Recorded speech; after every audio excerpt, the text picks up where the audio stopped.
Well, if the rest of us have to work our butts off to be able to afford an economy seat to fly overseas, why should Liggins, who's living off our dollar, get the premium first class? If you wanted premium first class travel, you should have been a high-end executive at a private company, but you're not. You're a quote-unquote public servant. I don't know what's too servant-ish about this kind of behavior, of course.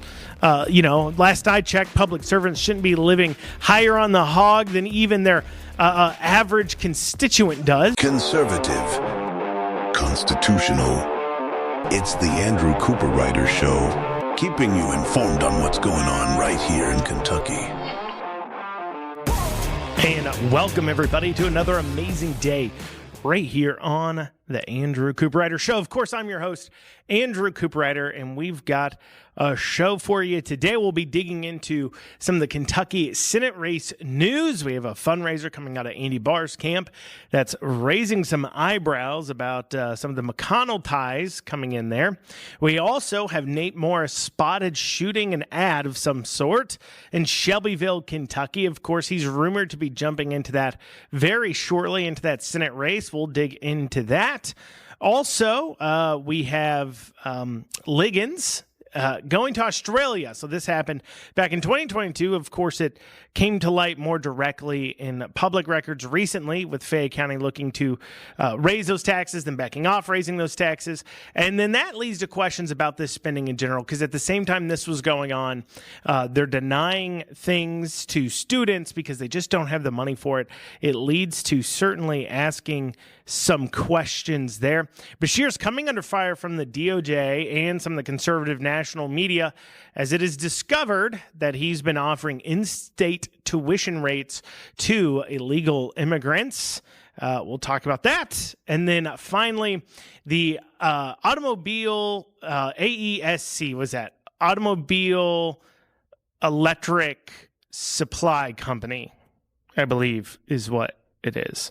But AESC, Envision AESC, that's a Chinese company that we gave as a state over $100 million to build a plant in Bowling Green. Well, they've quietly have stopped those operations there. We'll dig into everything going on there. We'll have all that and more today on the Andrew Cooperrider Show. I thank you all so much for tuning in. If you want to follow the Andrew Cooperrider Show, maybe you're catching this on YouTube or Facebook or Twitter, and you want to be able to listen to it better on the go in the podcast format, or you're listening to this on radio or TV and you say, hey, I want to be able to listen to all this. If I get pulled off and can't finish out the show, how do I hear the rest of what that wonderful Andrew Cooperrider has to say? Well, you can head over to theandrewshow.com. Once again, that's theandrewshow.com. Hit the Listen Now tab. See all the different places where you can go ahead and tune in. And of course, for those of you catching this on Facebook or Twitter or anywhere else, you can also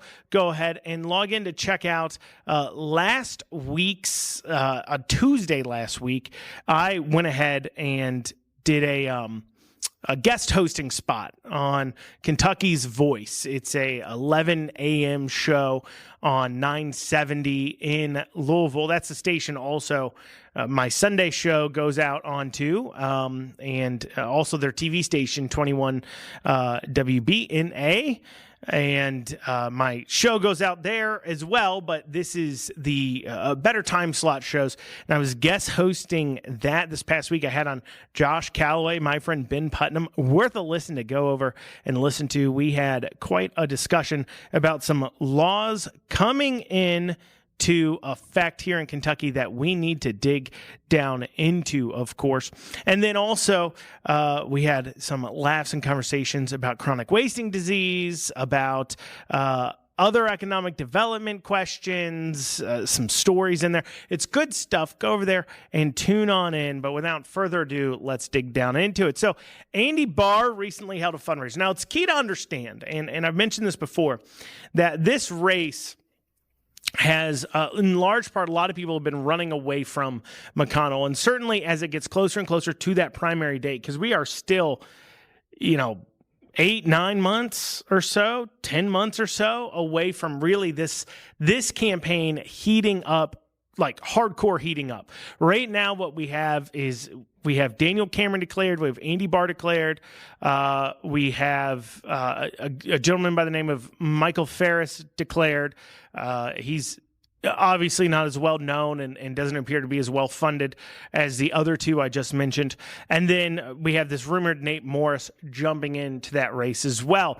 And right now it looks like it'll be those three. Obviously, there's been some rumors and talks about Scott Jennings jumping in there. I'm dubious that he would, but I don't want to come out and say 100% he's not, lest I look like a fool if he does jump in there. But through that all, there's been one thing that nobody has wanted to get publicly. Nobody has wanted to really say a whole lot publicly. Nothing somebody who's wanted to talk about, and that is Mitch McConnell. He's like this specter over the race. And you'd think that if he was a really well-liked, super great individual that his state really enjoys, you would be actively trying to get the endorsement of the current sitting senator of Kentucky, whose seat you're trying to fill. That would be a net positive, but of course it's being viewed as a net negative. And people like Andy Barr and others, of course, are going to be pitching, one, I'm not McConnell. Two, they're going to be trying to probably pitch this race isn't about McConnell. Let's move in a different direction. Especially, I think you'll see a lot more of that from the Cameron and Barr camps, as they have a lot deeper ties to McConnell, of course. Not that, I'm sure there could be some arguments made about ties Nate Morris maybe has to McConnell. I've heard some different things about internships and stuff. But we know that obviously Cameron worked in McConnell's office. Andy Barr, called McConnell his mentor. They were so close, and publicly recently, even with the bad juju that was surrounding McConnell, he said that. And so it'll turn into a fight maybe on that, but you could also see maybe perhaps Andy Barr and Cameron basically trying to claim, look, this race isn't about McConnell, it's about me. Nate Morris has already signaled he's going pretty hard and heavy on the whole anti-McConnell side of things. He's written a few op-eds about clean breaks from McConnell's needed and so on and so forth. And so I think it's certainly interesting that, once again, that nobody, though, is trying to say, I'm definitely McConnell's guy. Well, we have this here fundraiser Andy Barr put on, and you've got a list here of 38 people. And now those 38 people, and I went and I looked through their federal election records, and out of those 38 people, they have donated in total $365,000 directly to Mitch McConnell's campaigns.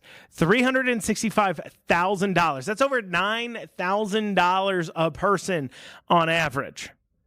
That's pretty heavy amount. It certainly points to a direction that if there is a McConnell machine that still exists, and I believe there is, in large part, that's how people stay in office so long, and part of who keeps pushing them to run is those around them that are feeding off that power, of course, and then using it as brokers themselves in order to make themselves feel important within the political world.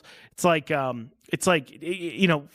the political world, you take the politics of a knitting circle and you just throw that in. Like, there's dumb reasons people hate each other. There's dumb reasons people like each other. There's not a whole lot of principles that go into what their decisions are. And you can see this by evidence, too, of these 38 people. Because you look at these 38 people that have given out, on average, over $9,000 each, that are jumping in for this big fundraiser here for Andy Barr, putting up some big bucks for him. And you'll see a few names of people that do give across aisles. For an example, you have on the list, you have Jonathan Blue giving $20,000 just over the past few years to the Kentucky Democrat Party, but then he turns around and also gives $15,000 to the Trump 47 committee. You've got, Cassidy here, gave big money to Morgan McGarvey, continues to give big money to Morgan McGarvey. And so you see a lot of these people, it's the same story. While they are giving money to Republicans, they're also giving money to more liberal Democrats, because for them, when we talk about the establishment, that's exactly who we're talking about. If you're the kind of person that people who donate to both Republicans and Democrats give you money because they don't care about any kind of existential policies as far as it goes. They don't care about achieving, pro-life legislation or pro-gun legislation or this or that. All they care about is achieving policies that enrich them personally, because they have companies or other things that make money off government policies one way or another. That's all they care about. And if they're dumping tons of money into you, you're definitely a party establishment person. You just are. And that is because they see you, they're not donating to you, they're investing, and they want to pay off. And so they want you to continue those policies that will help them out. But as I said, it wasn't just Andy Barr who has some campaign news here. We also have Nate Morris. We'll be discussing that after this short break. And you're back here on the Andrew Cooperrider Show. Before the break, I was digging into the Senate race, giving some updates on that. And I mentioned Nate Morris was seen shooting an ad apparently in Shelbyville, Kentucky. Him filming it there tells us a few things. It means that he's definitely not announcing for Congress. There's been a few people speculating that, of course, it would be better for Nate Morris to run for Congress. That's more of a wide open seat, a lane. It's not as crowded with the Cameron Barr fight. It's also less expensive. A congressional race, especially the 6th congressional district, and this is something that plays into decision-making when it comes to politics. The 6th congressional district happens to be only one media market. And there's not another district really like that in Kentucky where it's specifically one media market, because you take, you take Massey's district, it's got a chunk of the Louisville media market. It's got the Central Kentucky media market, the Lexington media market, and part of it. It has the Cincinnati media market in it. Those are all expensive media markets, but yet you don't have all the voters in those areas. So when you go and you pay for an ad in those media markets, you're paying to advertise to large chunks that are definitely not your voters. Take Louisville. He clearly doesn't have all of Louisville. He might have a chunk of the Louisville market area, and it's not just Louisville. And so let's say out of all the listener coverage area that has, maybe only 20% of it's actually in your district. So no matter what they're charging, literally 20% of the people listening before we get into do they vote, are they registered to vote, are they Republicans, are the people who can vote for you. And then Cincinnati, it's even worse because, of course, you have all of Ohio that Cincinnati media market covers that detracts away. And then, of course, Central Kentucky, there's a lot of people there not in your district.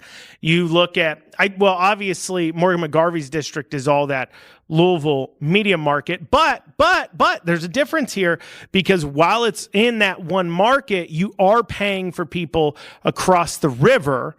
And of course, the entire media market, for the most part, the large majority of it, isn't in your district quite the same way that you see with the 6th district.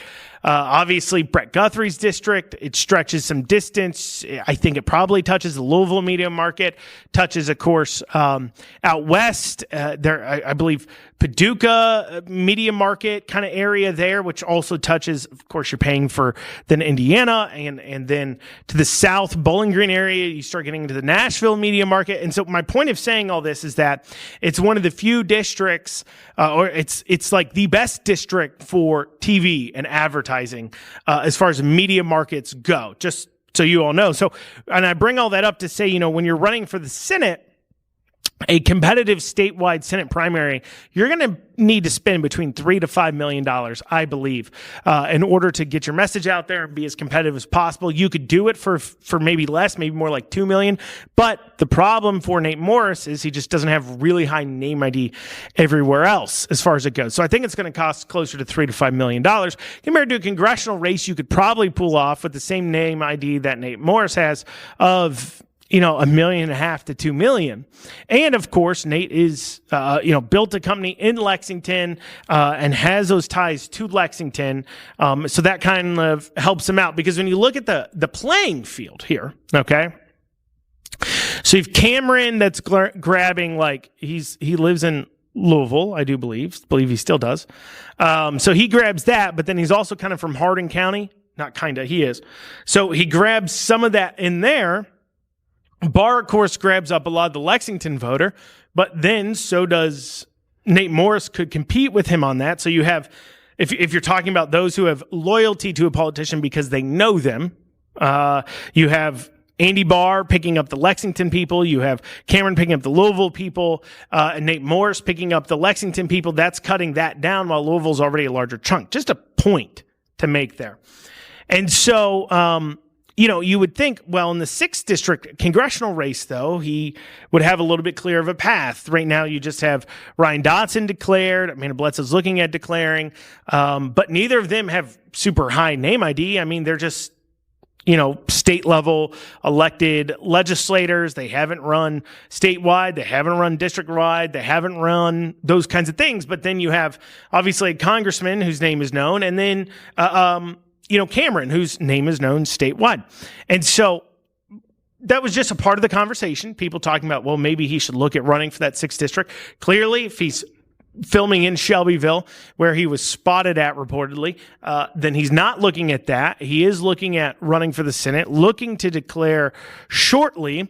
And so that leads us to talk about these different paths. Because I think if that's who the 3 ends up being, what's the different path? Well, first, I think Cameron oddly is being discounted a bit by a lot of people.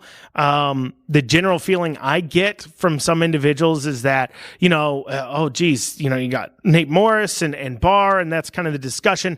And the reason why he's being discounted, I think, is because really, I don't think he has the same establishment backing he did in the governor's election. In the governor's election, I guess that's what their assumption is. He doesn't have that same donor base that he did, because during the governor's election, he was maybe more helped along by some establishment players. This time around, the establishment players are saying, no, we don't want to mess with you. We want Andy Barr or whoever else. I mean, you look at that, like I said, that donors list, that's a pretty intense donors list, clearly indicating the establishment is definitely on Barr's side, as I stated in the last segment.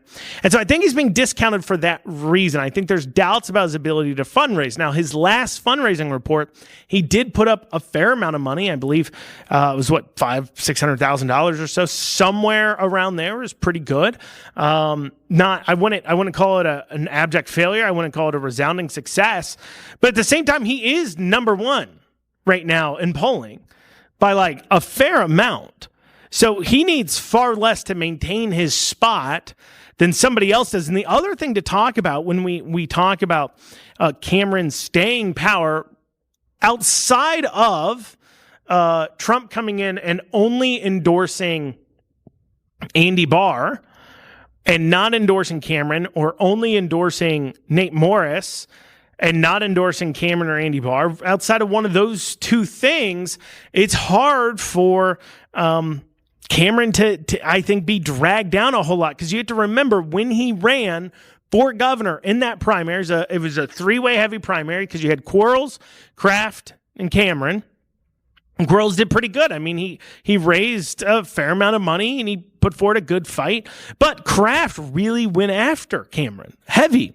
I mean, she spent $12-15 million on that campaign. She easily spent at least $5 million attacking Cameron. And then on top of that, you then fast forward to the general, and you have Beshear having spent a lot of money attacking Cameron as well. And you start to think, does he start to get, I don't want to call it a Teflon factor, but you can't really drag up old things. There's not really an effective way to attack him anymore if it's all been used up by both the Kraft and the Beshear campaign in order to kind of claw down Cameron. I mean, you could still use the same attack lines and drag him up and try to go after him for him if you're somebody like Barr or Morris. The problem is they just really won't have the same punch quite the same way that attacks against Barr or Morris would have, because both of them, to the large majority of the state, are unknown entities. So you're able to kind of shape what they look like in people's minds. It's a lot harder to shape how Cameron looks in people's minds, and he's already polling pretty high. It's not like, okay, we all know who Cameron is and he's polling at 10%. We all know who Cameron is and he's polling, 30, 40, 50% or so, depending on what polls you're seeing. That's a fair amount. And then, so putting that to the side, though, when we look at Nate Morris, his lane, and this is where if I'm giving advice to Nate Morris, I'm saying, Bud, you got to focus on the rural areas of Kentucky, because I personally believe Andy Barr comes off as pretty cosmopolitan. He definitely is, a country club Republican feel to him. And the problem he'll have is when he goes and he talks. See, there's this thing that happens in the Republicans of Lexington, the Republicans of Louisville. You see, they've been beat by the Democrats so much in their local elections that they kind of abandon what all the other Republicans believe. And they start to say, look, if we want to win these elections, we need to emulate what the Democrats are doing in Lexington, what the Democrats are doing in Louisville in order to win in Louisville and Lexington. If we want to win these seats, we have to be more like them. Not contrast them, not win on our ideas, not argue for conservative principles and win. No, we need to shape ourselves and talk and be the same way they do. And I think that's the problem Andy Barr will have in reaching out to the rural voters, is because he does talk with that, Lexington Country Club Republican vernacular. And what I mean is, for an example, heard him talk many times, and he'll sit down and he'll talk about how many women or minorities or Hispanic women minorities are winning congressional seats, and how that's really good and awesome that more women are winning Republican seats and more minorities are winning Republican seats. And while I don't have an issue with that in and of itself, I don't care. And when you talk to the rural Republican voter, they don't care either. They don't care that more women are winning. They don't care that more minorities. They just care that good conservatives are winning. And so it's when you have those slip-ups where you're not speaking the language correctly, and there's no amount of training and help and work that you can do to break yourself of that, because that's not who you are. You're the guy who voted for Ukrainian war funding. You're the guy who cares about the skin color and gender of the people who are elected. You care about whether or not they're checking off a DEI box. That's what you care about. You care about spending more and more money and of course, going to war and all these other things. That's what you care about.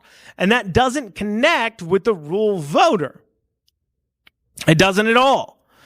Now, it seems like a good idea for the country club city Republicans, because that's what they want to do. They want to fit in with high society in these cities, and those are mainly liberals, so they're more liberal. They want to be that, well, they're my Republican friend, but not all Republicans are bad. They want to be that person. And so it certainly leads to an opening out in the rural areas for somebody like Nate Morris to be able to come in and capture those votes. Now, Cameron can still go out and capture those votes, but when we look at the primary results from 2023, we do see that Cameron not doing as well out west and east. That's where Quarles won a few counties, of course, and everything else. And instead, he's doing better in the cities, naturally. And so that also paints to a picture for somebody like Nate Morris. That could be your lane. Well, y'all, coming up after this, we'll start digging into Fayette County Public Schools again. Send their superintendent to Australia. Good day, mate. We'll be back in a few short minutes. And you are back here on the Andrew Cooperrider Show. So, Fayette County Public Schools continue being under the microscope about their financials. If they didn't try to raise taxes, it probably wouldn't have been such a big issue. But when they step forward and they say, we want to raise your income tax, our portion of it, 50%, we want to raise over $30 million more in taxes, is going to lead to some raised eyebrows.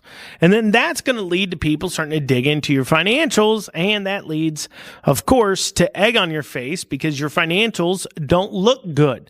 Because, of course, the same kind of person that needs $40 million more in budget than they would if they were just spending, and I broke this down in my last episode or two, if they were just spending at their 2019 levels, adjusted for inflation, adjusted for population levels, they'd be spending at about $804 or so million a year. But instead, their most recent proposed budget, they wanted $848 million a year. Of course, they needed to raise taxes because they're trying to spend more money when adjusted for all those things.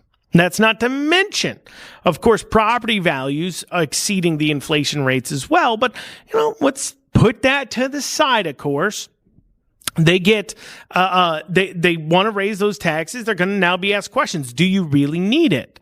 So this is going to lead into some people digging into some things. And one of those documents that I came across has Liggins taking a trip with two other that's the superintendent of Fayette County, Liggins and two other members of the Fayette County Public School administrative team flying to Australia. 3 people flying to Australia, staying there for over a week, flying back, spending over $40,000 of your tax dollars on that little trip right there. And the stated reason is to learn more about social emotional learning and diversity. Social emotional learning and diversity. Now, in a day and age, I mean, this is 2022, so this is 3 years ago. Literally, you all conducted actual school remotely for over a year. School you did remotely for over a year.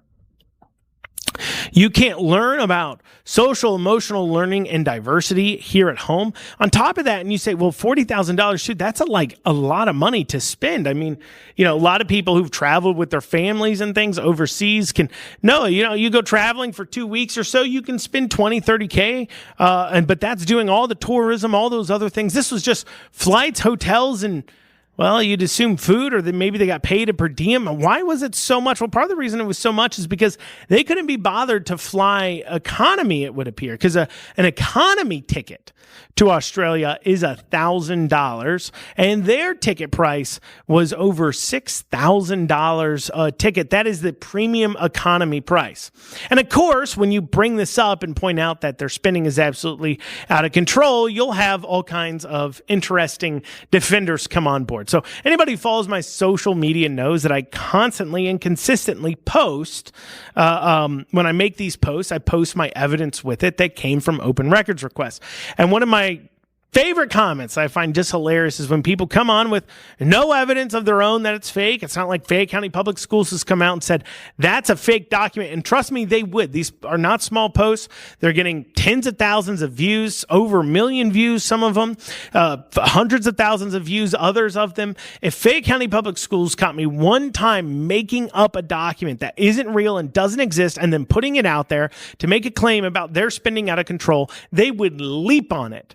They would go after that hard because they need it. It would help them out because they'd be able to say, oh, this guy's proven to be making up fake spending documents. It would actually cast doubt on all the other things I've shared. If I ever once have shared a fake document that doesn't exist and I made it up, it would, no question in my mind, we would know about Fayette County Public Schools all over it. So first they'll claim it's fake, even though literally it makes no sense for it to be fake. You would know. It would be a bigger story. That me posting a fake document would be a bigger story than if I posted 100 real documents showing them wasting tens of thousands of dollars. That's how it would work because, one, the media hates conservatives, and 2, the schools want to push out their narrative as much as they possibly can.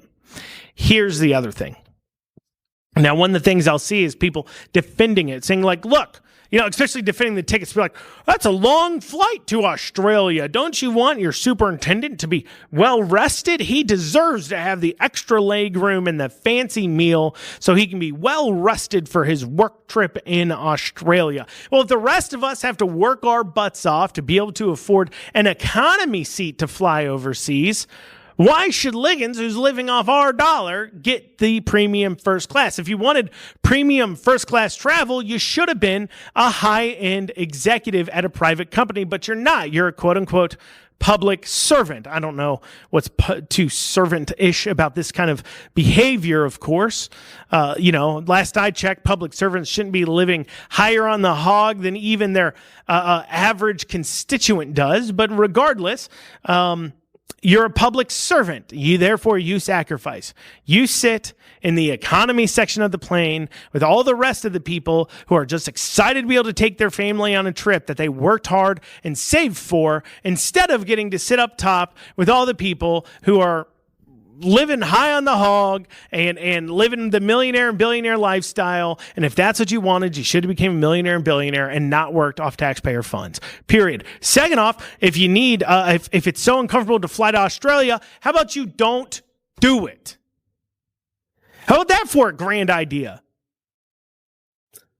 If it's uncomfortable, oh my gosh, what do you want me to do? Not fly to Australia? Where else will I learn about social, emotional learning and diversity from? The group putting on this little conference thing he went to literally offers it in America. One of their keynote speakers lives one state over. I know, because when their family members commented saying, well, my family member's one of the keynote speakers, lives one state over, would have came and talked to him for simple travel costs. They didn't have to fly all the way to Australia to hear from him. Kind of crazy when you think about it. Well, it's not crazy.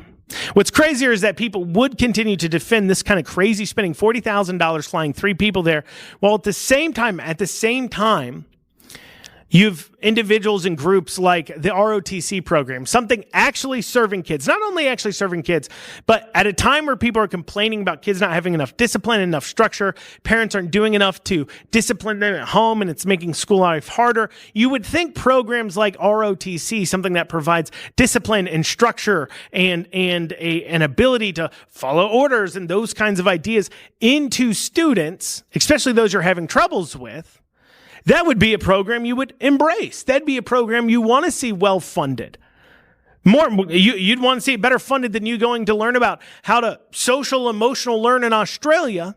But yet at the same time they're spending $40,000 going there, their OTC program is asking the school for $40,000 to be able to hire another instructor. In fact, the federal government matches half. It's $80,000 for the instructor. The school kicks in $40,000. The federal government covers the other $40,000. But what were they told? No, we don't have the funds right now. We don't have the money for that. We're too busy spending it, flying to Australia. And you wonder why people take issue. But it's not just them. I posted earlier on Friday, I posted about Pulaski County spending some pretty big bucks on travel. A lot of money spent on travel to Lexington. Like just drive back home. Like, it's not that far. It's like an hour or two. And if you can't drive back home, if it's something like, I can't do it, it's too far, maybe you shouldn't go then. If that's not the, if you need to spend the night somewhere, hour and a half, think about your family, okay? Think about your family. If you're going somewhere that's an hour and a half away from you, how often do you get a hotel? But no, not the case. Instead, Pulaski County spent over $17,000 on flights and hotels in the month of September. That was less than a month and a half, right around there after school started. They weren't even at school. They were too busy traveling, flying, staying in hotels. They had nice things to do. Also spending a lot of money on some interesting things like honey-baked ham, but that's besides the point. Well, coming up after this, Beshear under fire for illegal immigrants being offered in-state tuition rates. We'll be digging into that after this short break. And you're back here on the Andrew Cooperrider Show. So recently we've seen the DOJ getting after it with Andy Beshear over offering in-state tuition rates to illegal immigrants. Let me be clear here about what's going on, because funny enough, this was actually asked about. This issue's been going on for quite some time.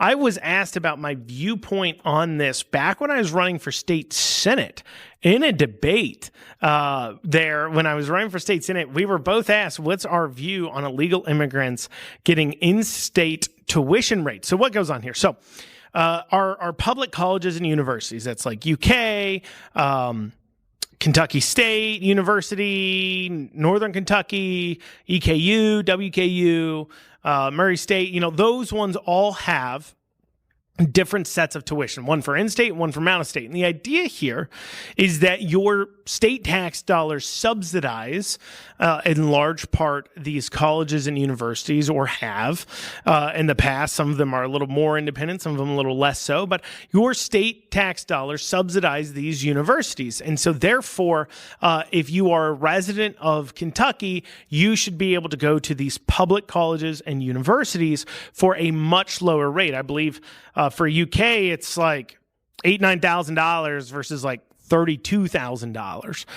It's pretty hefty as far as it goes of a difference. And so that is a offer made to those in state because of the already financial support. There it is. Okay.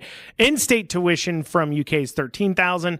Out-of-state tuition is $33,406. So pretty big difference. $20,000 difference. It's more than half. Less than half of the same cost. So if you're in state, you're spending half of what somebody out of state is. That's a big price difference. And so the question comes down to illegal aliens living in Kentucky. Should they be able to get in-state tuition, or should they have to pay out-of-state tuition rates? To which your question should be, why are we... These are government entities, universities, these public universities, they are government entities. They're spending, EKU, UK, all of them have to go through the legislature to have their budgets approved. They have to go through the legislature to have their spending approved. They have to go through the legislature in order to do a lot of things. They're regulated by the Council on Post-Secondary Education. I mean, there's a lot that they are, by all means, they are government agencies. The salaries of these professors and people at these universities are all public record because they are public, once again, public universities. So the question becomes, why would our government provide services, whether for a fee or not, to illegal immigrants in the first place? It should be like a trap. It should be like, oh, our illegal immigrant. Okay, well, here, come on down to our special illegal immigrant welcoming party. Come on down to our special illegal immigrant, day where they bring in all the students before classes start. What do they call that? Pre-day, whatever. Come to we have a special day for illegal immigrants to come to the university that have signed up to go, and then when they show up, ICE is there. It should be a trap. It should be like, gotcha. Like we shouldn't be offering these services in the first place. But not only has universities been offering these services, but under Beshear regulation that his administration has put forward, they've been paying the in-state tuition rates of $13,000. So not only are we offering our government entities services to these illegal immigrants, knowing that they're illegal immigrants, but also we've been offering it to them at a discount. A person, a U.S. citizen in Ohio, has to pay more to go to Northern Kentucky University than an illegal immigrant that just came here a year or two ago does to go to the same university. Doesn't make much sense, does it? And so that's why the Trump administration, the DOJ, is going after Kentucky for that regulation there. Also, I want to take a moment to talk about another fail on the part of Andy Beshear, and that deals with AESC. Envision AESC is a battery manufacturing plant that was set to be built in Bowling Green, This is a Chinese-owned company. What's really dark here is that Beshear tried to say in all his press releases, it says it's a Japanese-owned company. Here's the deal. This company was owned by the Japanese until 2019, and then they sold the majority share to China. So it's now a Chinese company, headquartered out of China. Its main headquarters is in China, but Beshear wanted to call it a Japanese company because at one point it was founded in Japan, and then China bought it. And now, though, he still wants to pretend it's a Japanese company because obviously what he did next with a Chinese company would have raised a lot of eyebrows in the moment. And so This is as I understand how it occurred. I've done as much research as I can with public records. Obviously, the Wall Street Journals wrote some articles about this. Some other places wrote articles about this.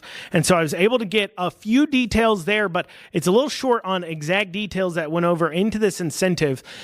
So what I did was that I filed an open records request with the Cabinet for Economic Development for all the records regarding AESC and its incentive package. So we'll see what they end up coming back with. But basically, what occurred here is that, we did this deal, this $410 million a bill that passed in order to build electric vehicle battery plant. And it was sold as the Ford deal, the SK battery plant having its own issues. And we had some money left over from there. We gave $250 million to Ford up front. And so then Beshear turned around and it looks like he gave $116 million up front to AESC, upfront cash. Now, some of you may remember Bevan had the Brady Industries steel debacle where they promised to be putting in $1.7 billion factory, and the state of Kentucky put in $15 million, and we never recouped it, and it was considered a disaster. Well, this is like 6 times that. Six to 7 times larger. We gave them over $100 million, it looks like, in straight cash. And since AESC has just said, we can't build anymore, and they're blaming it on things like the tariffs, we're importing all this equipment from China. That's also why it's important. We can go over the mistakes in a second, because they said we're importing all this equipment from China. The tariffs on it have raised our construction costs, mixed with lagging demand, mixed with poor planning on our part. And quite honestly, we can't open up this factory and build batteries. And this goes into the big problem here, because what happened was our legislature and Beshear treated electric vehicles the same way they treat combustion engine vehicles. When Ford came and said, we want to build a battery plant, they treated it like Ford moving their Ford Escape manufacturing plant to Kentucky. They thought of it the same way.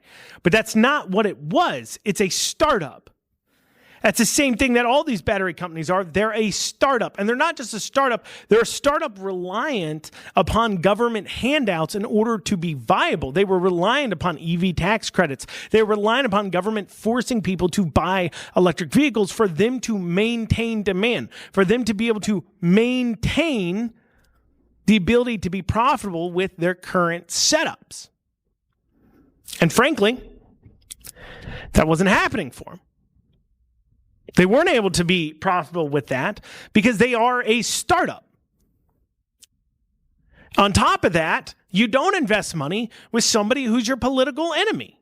And like it or not, China is not friendly with us. And you can point to all the different reasons why. You could blame us. You could blame Trump. You can blame Republicans. You can blame Democrats. It really doesn't matter. It doesn't change the facts that we are not friendly with China, period. China is not our friend. We don't give Chinese companies $100 million because things like this happen. Because their supply lines are at threat. Because they're our economic enemy. Right, wrong, or indifferent, that's what they are. But yet we see Beshear making this incredibly costly mistake. And then you wonder if the Ford battery plant sees the same setup. Because if we gave them over $100 million and then the Ford battery plant, we gave them $250 million cash up front. And if it doesn't come to fruition, that's over $350 million cash out of your pockets that just disappeared because somebody in the government decided it was a grand idea to invest in electric vehicles. You think Brady Industries hung around Bevan's neck like a weight? This here should hang around Beshear's neck and the Republican leadership in the House and Senate for pushing this onto the legislators. When this goes south, it should hang around not just their neck, but it should be concrete boots around their feet as far as dragging them down politically. Question is will the citizens bother to care? Well, y'all, that's what we got time for today on the Andrew Cooperrider Show. Thank you all so much for joining me. We'll see you back here next week. I hope you have a great rest of your day.